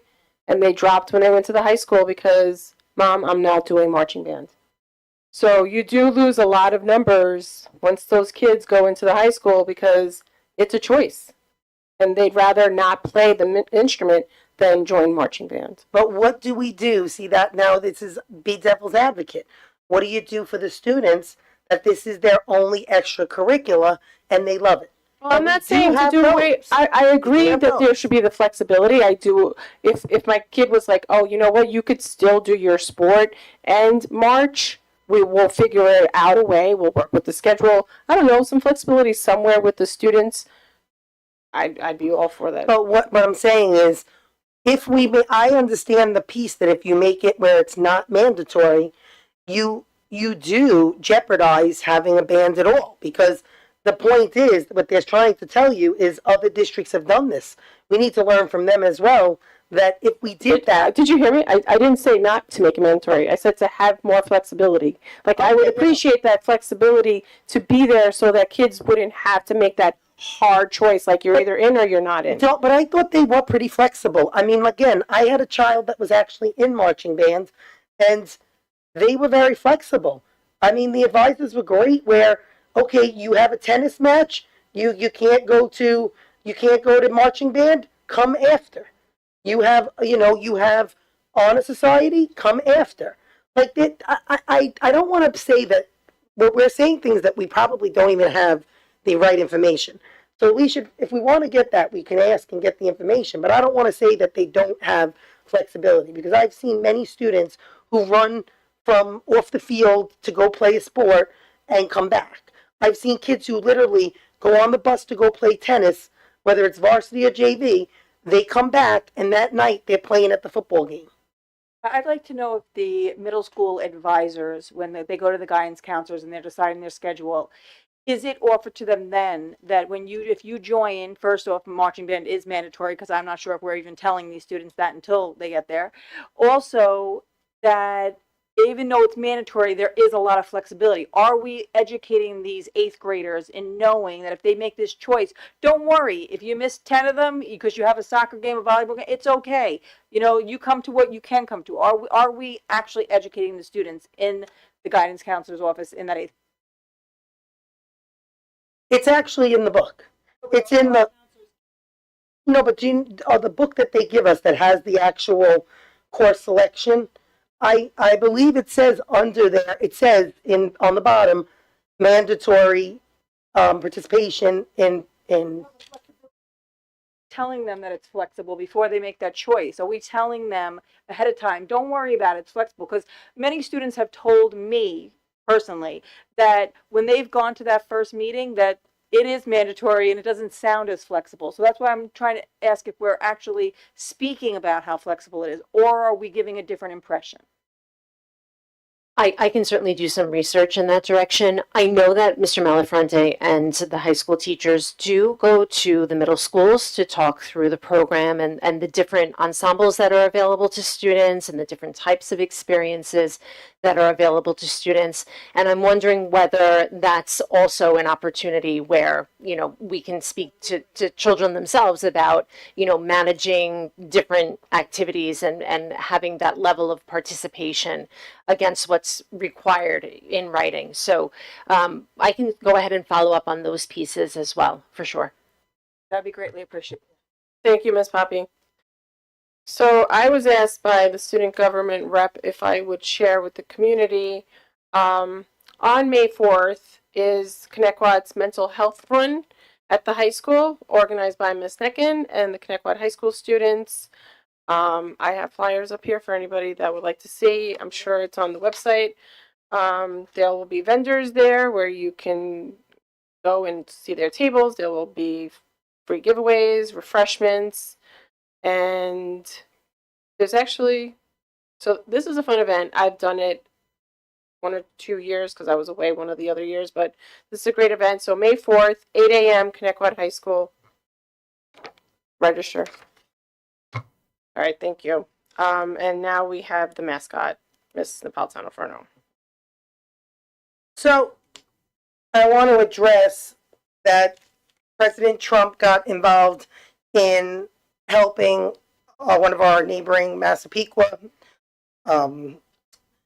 Their president has been in close contact with me from their board. I would like to ask our board for support to send a letter addressed to President Trump to ask for help for our mascot. I think that we should exhaust all avenues. I brought the Newsday paper today. And like I said, president to help high school team retain their name. Why are we not doing that? You know, we should be doing the same thing. Even if ultimately at the end, we need to make a different decision, why are we not exhausting all avenues? I want to be known as the strong Connecticut board, not as the board who didn't go down without a fight. And there's no reason for us not to, at the very least, advocate and send a letter to him. Why not be part of this instead of being the district that's sitting here quietly while Massapequa was doing the heavy lifting and they're getting it done? I definitely support sending that letter because I agree with you. I think we can't give up without exhausting all options. The Thunderbird is part of our history, and I do believe it's doing a disservice to our own Connecticut history to just end it and give up without exhausting all options. And I absolutely agree that we should send a letter to President Trump. I am right on board with that to see if we can get help. He did, mention Massapequa. And I agree with you. I want to be the district that is strong, that is going to stand by and defend our community, defend our history as well. So I agree with you on that, and I am for that. I don't have a problem with sending a letter. No harm, no foul. You want to send a letter? Go right ahead. So I was actually going to say we've sent letters to the governor. We've sent letters to other state officials. I have no issue with writing a letter to the president either. So I have issue because of the topic, not because of the president, and I'm going to explain. I personally don't feel that we're being strong by fighting. Sometimes I think like admitting that perhaps whether or not I understand it, like we have seen members of this very community speak out about like the ways that they are not okay with the use of Thunderbirds, and that individual had even said something to the effect of, I also didn't understand, so I spoke to like the elders of my tribe and like understood better. So for me, it's not, that's 4 yeses. You're going to go ahead with the letter, which is fine. I just want to say that I don't necessarily think that fighting is always a sign of strength. Sometimes I think like supporting those who maybe I don't understand it, but like they've been very clear that they feel it, right? Like maybe it's not my lived experience, but like I don't want to. The whole point is that the argument being that like we took their history, so to try to like say it's ours and reclaim it, it gets like really sticky, and I just want to make sure that like I'm at least being respectful of what I've been told. I've been reading articles since the president tweeted, or I don't even know what you call it anymore, X'd what he said. And there was one from a Indian news outlet where the Shinnecock Nation spoke out and was just like, this is not okay. Like, we are not okay with this. We want it to stop. And like, I just want to be respectful of that too and not get so lost. We've had a lot of change over time, right? Like there was a time where like women couldn't vote, and when that changed, it was uncomfortable. My point being like every big change is uncomfortable. I just don't, for me personally, I don't feel that the fight is a sign of strength anymore, as much as it almost feels like a little bit of a temper tantrum by us. And that, again, is just my opinion. I wish this wasn't the case. I wish this wasn't all happening, to be honest, but here we are. But like I said, you guys can go I'm gonna send it. I'm gonna totally disagree with you. I don't think it's a temper tantrum. I think that when you listen to the community, which I stated we should send a survey, and no survey. I said we should ask the community. And last board meeting, people got up and spoke at the mic, and they were predominantly telling us to fight for the mascot. We've gotten emails that have come back and forth, but if you really count them, most are saying fight for and also when I'm looking on the platforms, on social media platforms that I don't think should be what we use on everything, but I have said, I know the people that are writing it, and I'm like, some of them don't agree with me on pretty much anything, but yet agree with me on the mascot. I don't look at this like people are having temper tantrums. I look at Massapequa, and I can only wish that Connecticut Board of Ed someday is as strong as Massapequa's. I'm telling you, they are unified, they are civil, they do things together. It's just a different world. And to be perfectly honest with you, to say that it's a temper tantrum because or that's what you think it looks like, that's offensive to everyone who in this district feels like a T-Bird for life. I had somebody say to me that that's offensive, and you know what I said? You can't take away the T-Bird in me because you take away T-Birds or you take away the mascot. You want to take away the imagery, you could take away anything you want. I graduated in the class of 1996, and I'm a proud T-Bird, and I will always be a T-Bird. Whether we are the Bulldogs, whether we are the Cougars, whether we are the Cardinals, I don't care. Make up whatever you want.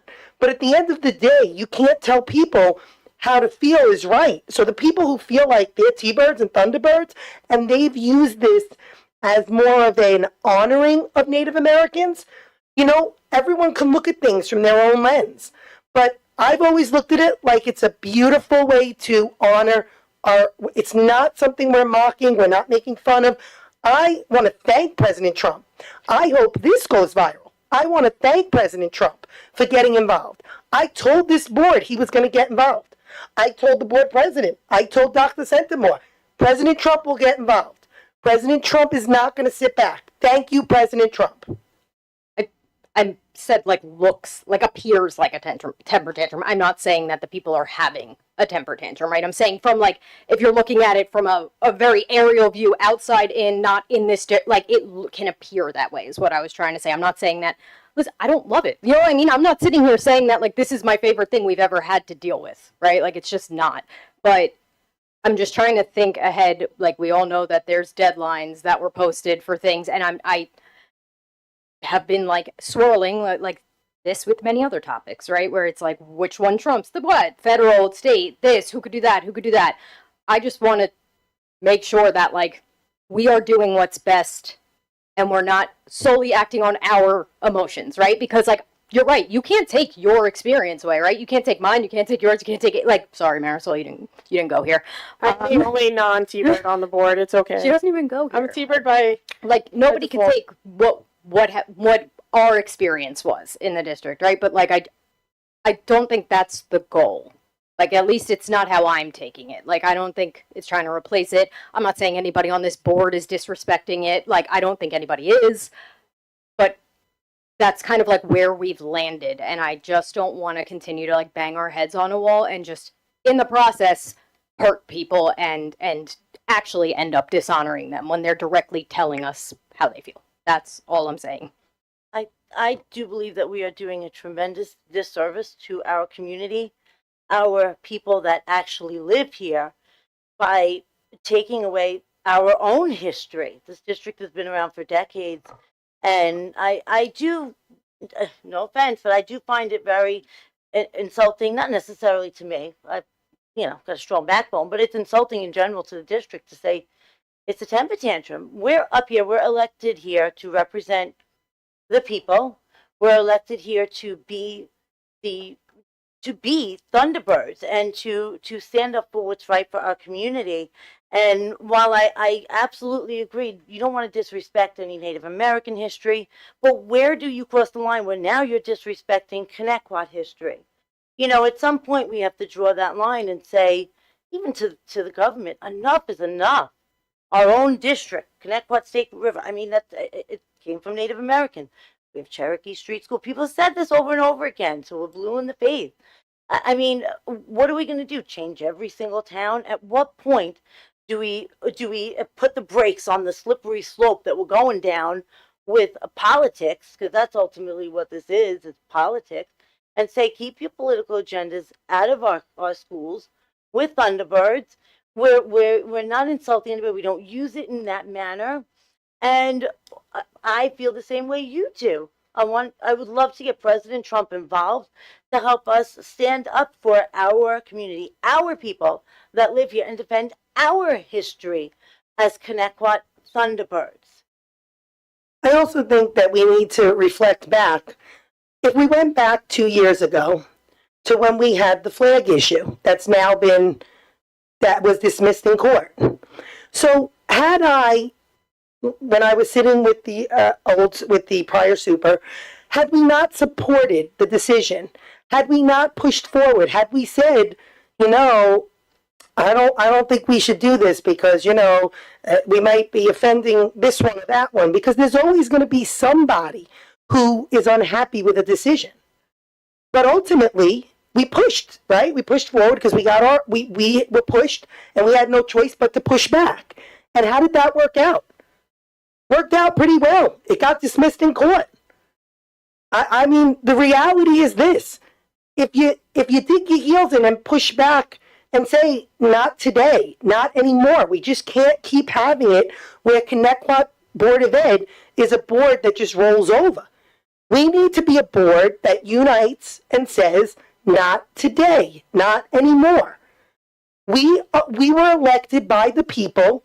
We should be the ones making local decisions, not the Board of Elections. And I will tell that to them. You could send this to them. They understand how I feel. They've heard me because I have said things to people that work in these offices. I've made it clear where I stand, that I do not think that should be taking local control away from the local people that are voted in. They're voted in for a reason to make those decisions. I also believe that had we gone with what you're saying, like, you know, people say this looks like a temper tantrum, that looks like a temper tantrum. Well, I'm sorry. I'm going to fight for the people. And you know who I'm fighting for? The two young men, along with all of those students in this district that have asked me, come to me. I had two students last week, two young men who came to me and said, Jackie, we have a question for you. I said, what? They said, we want to be T-Birds. We want to be T-Birds. I said, oh, well, we're doing the best we can, guys. They said, no, we want to graduate. Can you just help us for 2 more years? We just want to graduate T-Birds. So you know what? I'm going to fight for the kids who came to me and said, Jackie, can you do this? Yes, I'm going to do that.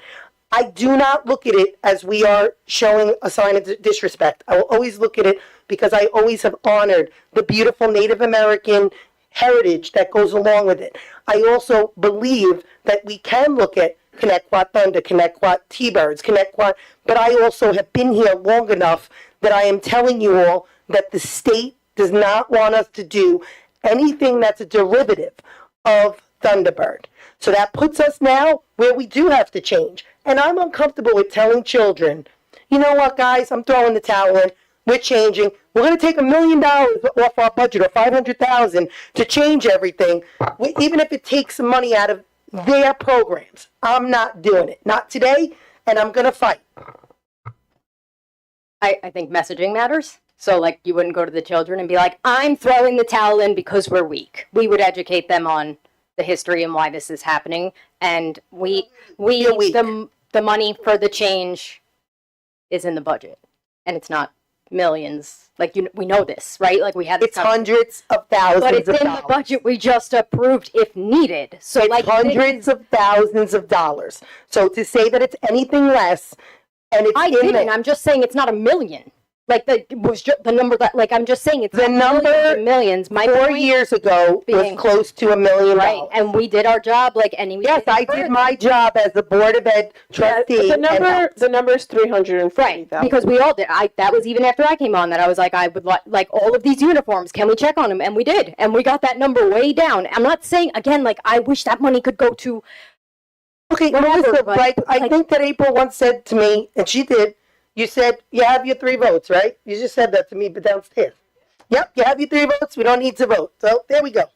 But she's still entitled to her opinion as the one non-vote. I understand that, but saying something like, you know, it makes us look like we're having temper tantrums, I take that disrespectfully to the children who literally just came to me last week. I had children come to me and ask me to fight for them. They are not my children. These are the community's children. Okay. And they asked me to fight for them. I will do that. I And will I'm not throwing it apologize out. then for my choice of words if anyone, especially any kids, feel offended. I'm not saying anyone is having a temper tantrum. I'm saying that's what it kind of looks like. We're splitting hairs after a certain point. And that is all I'm saying. I'm not saying anyone's having a temper tantrum. Again, I graduated from here, but I would also then, yes, I would like to not be listed on this letter, please. No problem. I'm for that. That's fine. Whoever wants to sign it, sign it. I would be very glad to sign my name on a letter addressed to President Trump. Myself as well. Okay. Does anybody else have any discussion items before we move on to the committee reports? Okay, committee reports. Drug and Alcohol Task Force, Ms. Sinatelli.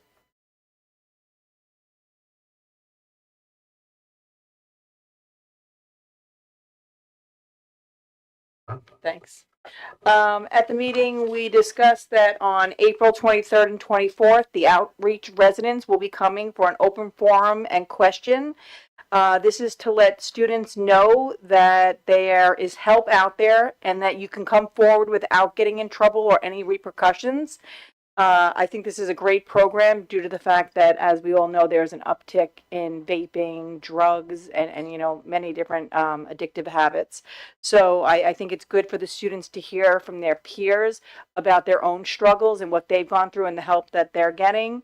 As we've talked about before, we have the program in the high school that if you are caught vaping with parental permission, and it is 100% right now, the parents sign for you to go into a program, I'll call it, but I put that in quotes, that you go once a week and you are in counseling. Due to this program, we had several of the kids actually want to go further after the program and continue on in an outreach program so that they can continue the help, and they wanted to stop the drug use that they had. So that was great. We also discussed that there's a grant that we can go for through it's called the DFC grant. I believe it's like $125,000, and yeah, which is amazing. Mr. Modica, who runs the committee, he had received the grant in his old district, and they actually used the money towards, teaching the kids safe practices. They actually had a post-prom party. So they had buses, the grant paid for this, pick the kids up from the prom hall, bring them back to the school where there was food. They had casino night, and I know, that's gambling, but it was just in fun. And surprisingly to them, so many kids participated. So they didn't go out drinking. They weren't out places that people didn't know. They actually stayed at the school till about 5 a.m. And many, there was so many activities and things for them, again, paid for by the grant. And obviously we can use the money towards other things too, but this was just some of the examples that were given to us. Just a quick little story. One of the students had mentioned that a middle schooler was vaping and got very sick. The vape was laced with crystal meth. It was actually tested. So I want to throw that out there just to the community, that you just never know what's in these vapes. And it is sad, but the kids think that they were having nicotine based on what the student had said, and instead they were getting a drug that made them, like I said, very sick. Let's see. We are trying to figure out how to use the clubs, the SAD and the Future Teachers of America, to go into the elementary schools and educate the students and the middle schools on what age appropriate, the vaping and things like that. Because many of the students who are in this committee agree that we have to start younger. That once you start in high school, it's not early enough. You need to start younger in helping these kids. And they wanted to say that, these kids in these clubs would go through a training course on what should they be saying and how they'd say it and how they'd participate in going through, like, with other clubs, the library and things. So I'll have to get more information on that as it comes about. But these are some of the things that were talked about. Thank you. Can I have a motion and a second to, We did have a mental health meeting. oh, did you? I don't Yeah, have we that. did, and policy meeting, yeah, so, and actually, the thing I wanted to bring up for the Mental Health Advisory Council was the grant that April just talked about, which sounds fantastic, 125,000 here we can get, but what I do want to let the community know is that there is which maybe Dr. C, you can elaborate a little more on this, but there is a component to this that in order to keep it, there's a survey that would have to go to the students. So, and the surveys are great, but for me, I want, and I'm putting this on the record, whatever survey that goes out, I want it to be an opt-in only. That if the parents have to see it, they have to be okay with their child taking these surveys. If they don't respond on the opt-in, then the student does not take it. It's different from an opt-out where if the parent doesn't see it, the kid takes it only if they say no. Now you have to actually say yes. So I just wanted to put that out there. I mean, it does sound like a fantastic opportunity, but these are the little things that we have to work out. So if you want to elaborate a little bit more on that, Dr. C. Yes, and this grand opportunity, and it is significant, $125,000 a year per year over 5 years, with the opportunity to reapply for another 5 years. And this would be partnered with the Youth Enrichment Services. Yes, they do have to submit this very soon, so I do need the blessing from the board tonight, just for me to give them the green light tomorrow. I know we had some questions about the different things that would be covered. There's a lot of leeway, in terms of speakers and presentations. Some things do have to get pre-approved, but not through the grant administrative piece, but that's not a concern. To what Ms. DiLorenzo was saying, there is a lot of latitude with the survey piece. Basically, we'd be committing to doing a couple of surveys over the 5 years. And I do not believe during the first 2 years we'd have to do a survey, but there'd be a lot of latitude in terms of taking, an approved type of survey question, because it doesn't have to be validity to the surveys, and customizing them to fit, Connect Quad and whatever parental pre-knowledge and pre-approval components. We'd have that flexibility. I know we've spoken about other funding sources and doing supporting all these great efforts in our district with mental health and all kinds of negative decision making. I really endorse this opportunity, but I do need to give the green light like tomorrow. So I just want to make sure that the board is on board. And that we can move forward with this. Yeah, I'm a yes. Yes. I mean, I don't know that I'm a yes. I don't know that I'm a no. I don't really know what you're looking for from the board because it's the first I'm hearing from it. If you're asking me my opinion on the survey, I am not a fan of the opt-in option. So I'm not exactly sure what you're requesting from us right now. If you can apply What kind of guidance? We're just applying for the grant. Okay, but you have to tell them what we're going to do with the money, right? And how we're going to utilize it? Is that? No, you don't have to tell them right away how you're using the money. Yeah, ask for free money. I'm always a fan of that. Yeah. Yeah, free money I'm in, but I am not a fan of the opt-in for the surveys. Neither am I. Yeah, I feel just my opinion on that, and that's fine if you disagree, but I do believe that the opt-in is important because you do have parents that don't see it, they're busy, and we had that many years ago with a survey, I think it was 2018 or something, parents saw it and they said, I didn't know my kid took this, and we had that, I think last year, it's a P&A survey, it was 120 something questions, that were really, really deep. And sure enough, when we gave that to the parents and said, take a look at this, they didn't want their kids to take it. So I am for the opt-in because I do believe you want parents to be aware of the questions that are presenting. They are the parent. They should know what their children are being asked in school. I mean, some of these questions were all the deep questions about drugs, suicide, everything. And I strongly support the opt-in for that reason. Parental involvement. We are here to their children. They have every right to know what kind of questions we are asking their students. So that's my stance on it. I stand by that. My issue is going to be, what are they doing with the data? I've said this for years with surveys, especially student ones, that what are we doing with the data? A couple months ago, I brought forward that I wanted to see a graduation survey. I wanted to see this after I went to the conference in October.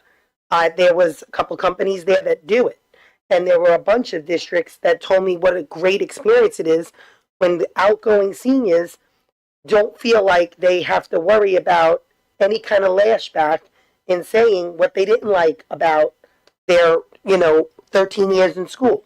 It wasn't, I don't like this person or that person. It was nothing like that. It was more about, what can we do? What can we do to help with the bullying situation? There is obviously a bullying situation in Connecticut that needs to be addressed, and not just addressed because we have a committee. I just was saying this to, it might have been you, I think it might have been you, about the committees, that I understand that committees are great.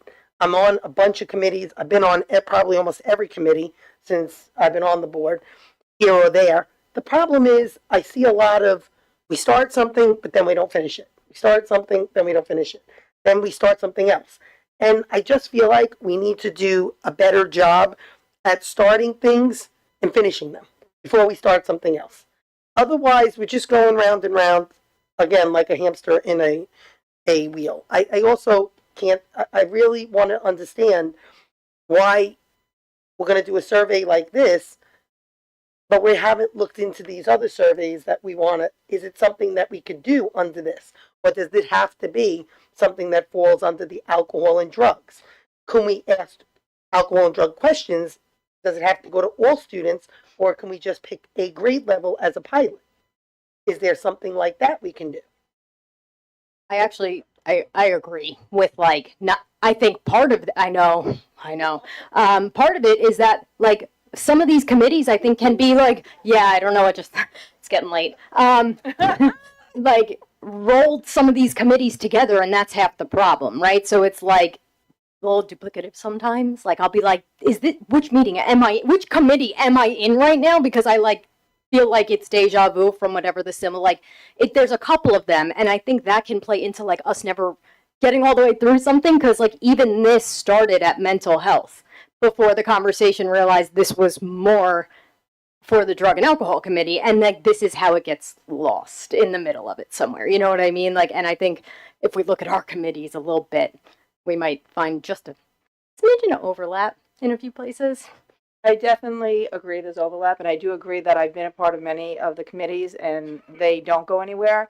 I can say for the drug and alcohol one, that is not the truth. Mr. Modica follows through with everything he has to say. And I didn't know this started mental health due to the fact that Mr. Modica had this in his old district, and he actually had the woman come to our last meeting to discuss this grant. So I have to give him credit that he gets out there, he does these things, he comes up with these programs, he implements the programs, he gets other staff members involved on board, and I don't see that in many of the other committees. I do have to agree. I want to make sure that I pinpoint, so you know. I wasn't speaking about the alcohol and drug committee specifically. I'm saying, but I do think he does a great job. I actually missed the last one because I got an email that said, it was in the midst of our district clerk switchover, and I got an email from the old district clerk that stated, that it was canceled, but it was the wrong one. It was, they sent me for both of them. I think it was, the anti-bullying was canceled, and they sent me for both, and they canceled both of mine. So I apologize, I didn't make it. But I will say that my issue is more with some of the other committees, which you've been on with me, and you see, and it's like, okay, we start something, but then what? Then what? And then what? And I just get like, it starts to become frustrating that we like, yeah, it's frustrating that I bring up things, other people bring up things, and then they don't move forward. So it would just be nicer to see us moving with something before we start a whole new initiative and we haven't even gotten this one perfected. It's just my opinion, and I hope down the road someone takes advice to let's finish something.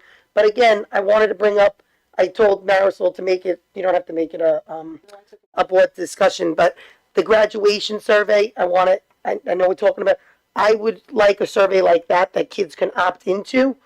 I don't know I would necessarily be okay with this kind of survey. I agree with you without having more information, because the reality is if we continue to have surveys that parents are not okay with, that's going to be an issue. And do we lose the funding? And then the truth is, where does that data go? I love that we collect data, but are we going to put it on pie charts? Are we going to give transparency to the community? Is that going somewhere? Does it go to another, is it going to go to other districts? Is it going to go to the state? Is it going to go, what are we doing with it? Is the data, what, I've always said this, where does the data go?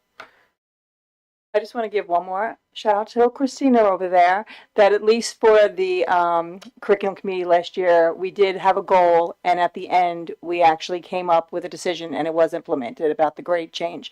So I do have to say that we did have a goal last year and it was implemented. Yeah, and I just want to also just mention the Mental Health Advisory Council. We do a lot. We've accomplished a lot. Dr. Pisani is really, really a fantastic leader on there. And we've done a lot of things, Community Wellness Day, everything. So that's another one. But I know you want to make sure that when you set a goal, you follow through. And it's wonderful. You work together. It's like what we do at Community Wellness Day. We set a goal for that. We follow through. We have collaboration with parents, the board, teachers, everybody, mental health staff who's wonderful. So yeah, I definitely want to, that committee does definitely do a lot. That's like me and April went to the disabilities committee since our last meeting. And I have to tell you, in my opinion, it's one of our best committees because they are moving. The teachers, the staff, the Mrs. O'Hara, the SEPTA, they are incredible. April, you've seen this has been a fantastic experience this year being on the disabilities committee. Yeah, and they do a lot. How they're going to have the unified basketball and have I hope a lot of people come out that day because they're going to be having May 16th. They're going to be having a fair. Hold. We're doing one committee at a time. We got the mental health. She's with me on this one. I know, but we haven't moved on to the disabilities yet. We're like, but the fair they're going to have, please come out and support the kids. Like I said, Unified Basketball is a great program. Unified Bowling was great, but the Disabilities Committee is doing an incredible job raising money, to try to give back. Really, we talked about a lot at the last meeting about how we can move things forward. And again, they're doing an incredible job this year, the Disabilities Committee. It's the first year for it. Really great committee. okay. Policy committee meeting. I don't know if April or Jackie, whichever one. Actually, Jackie, you can go first if you'd like. Yeah, we brought up one of the policies that we brought up. We talked about, which Melissa had brought up. I don't know if it was the last meeting or the one before that, about the student member. So we did talk about that, and one of the things that I wanted the board to also know about that is that, we went over that policy. We made changes. There is a timeline on that we have to, I guess, kind of swear in, or the student starts on July 1, so we only have so many meetings before that. So there was talk about the possibility of waiving the first reading, going right into the approval, but I didn't want to do, I always worry about precedent and everything about doing that. So wanted the board to know where we were at with that. And that was because of the timeline constraint that you could only do so much before they have to start. So I wanted to put that out there. That was discussed today. Yeah, I'm okay with going to a second reading. Me too. Yeah. With, Okay. with, Yeah, the timeline definitely, and this is just for the community. This was for the student who's going to be sitting at the dais with us next year to be the, what? Ex officio? Officio, yes. Ex officio. I just was giving Yeah. the, layman's term of who this is, Just to question, give the April students a voice. Yes. or Jackie. Are we using the like we're waiving the reading? Are we using the sample policy essentially? The one like We made some The changes. district looking at- clerk but like, is going okay, to send yeah. you a copy so we can. vote yeah, next that's year, so like you can read fine. it before. I figured because I already looked at that Yeah. one and I don't know. It's like Yeah. Yeah, it is what I it is. definitely want you to all see the revised version beforehand. So you Yeah, have she's time- going, as soon as she ample time to look revises it it, over. she's going to send it. Okay. Were there any other committee meetings? Because I only had the one on my list, so. Okay. I have a motion and a second to adjourn the meeting. Motion. No motion. Do you want to go? All in favor? This was happening, yes. I, Good night, everyone. have a good night.